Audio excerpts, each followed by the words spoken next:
ఎప్పుడు కూడా 2 చాయిస్లు ఉంటాయి, పారిపోవడమా ఎదిరించడమా అనేది.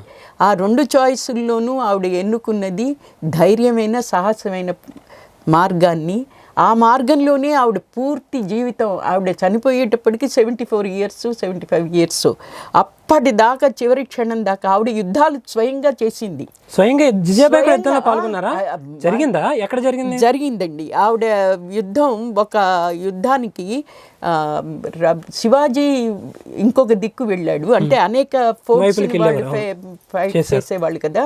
అప్పుడు పాలన్గఢ్ కోటలో వాళ్ళు దాడి చేసినప్పుడు ఈవిడ ఇద్దరు వీళ్ళని కమాండర్స్ని పంపిస్తుంది. వాళ్ళు వచ్చి శివాజీ లేకుండా మేము ఎలా ఫైట్ చేస్తామంటే, నేను వస్తున్నాను పదండి అని చెప్తుంది. అని ఆవిడ ముందుండి ఫైట్ చేస్తుంది. ఇదే కాదు, ఆవిడ అనేక రకాలుగా ఆవిడ యుద్ధ భూమిలో